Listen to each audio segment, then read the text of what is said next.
Okay, well, really quick addendum from the previous story we just covered. My friend Gordon, who is a freshman at UConn, just said, I wasn't able to get into the Shapiro event either. Everyone wanted to go. More conservatives on campus than people think.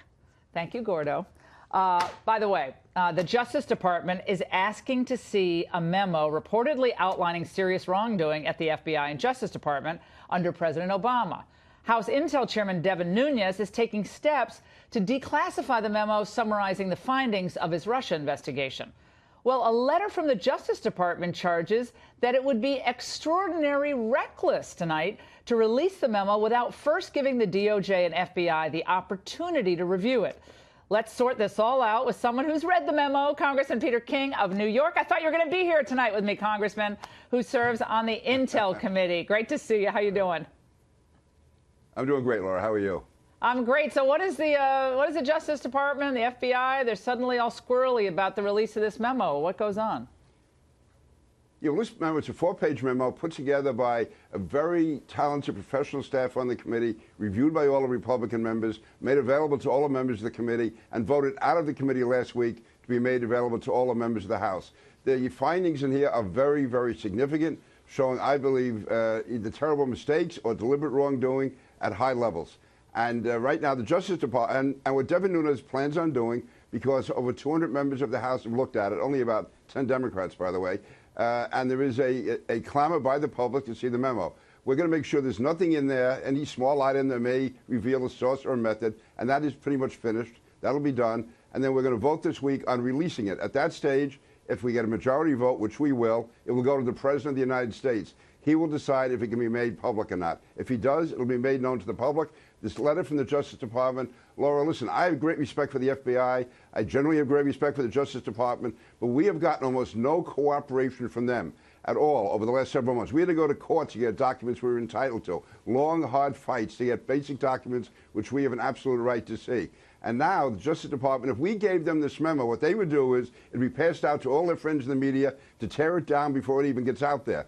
Everything that's in that memo is from the Justice Department, information we found. There's no surprises there to them. They just want to be ready, I think, to attack it, and they want to attack it, make a preemptive attack on it. We're not going to let them. I understand. I've not spoken to Devin, but I've spoken to his staff people tonight, and he fully intends to go ahead. We're not going to show it to the Justice Department. Congressman, knowing what you know now, you've read the memo, you've seen the evidence so far. Do you have faith, as of now, in the upcoming result of this investigation, knowing what you know now and what you've seen? Yeah, well, I've sat through, I don't know, whether it's hundreds of hours. I mean, I've been in there for probably 20 witnesses who have come before our committee, and certainly all of the major ones have sat there for 7, 8, 9 hours.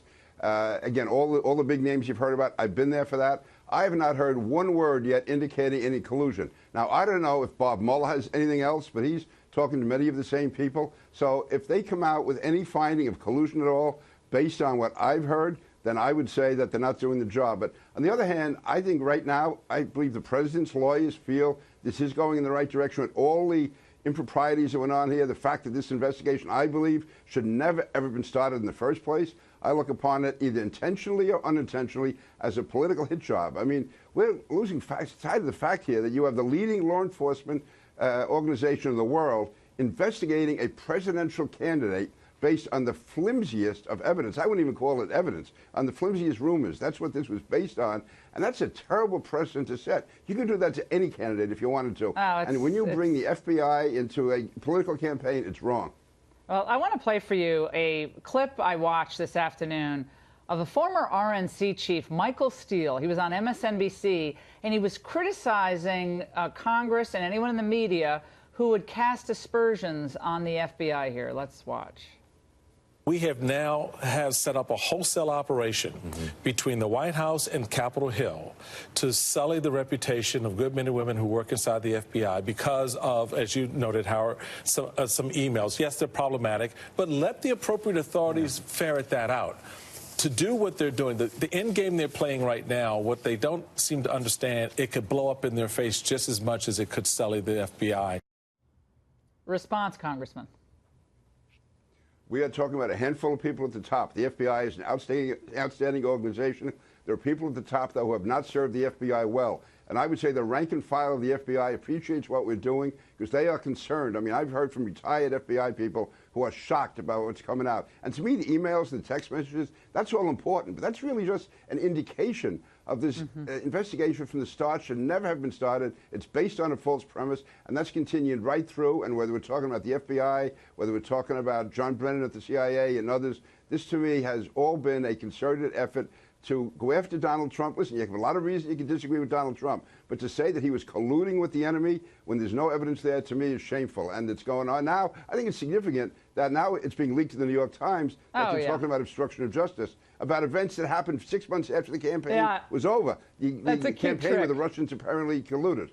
Yeah, we noticed the leaking right as things started turning really good for Trump on the economy and the shutdown. Then all the leaks came from the Mueller team.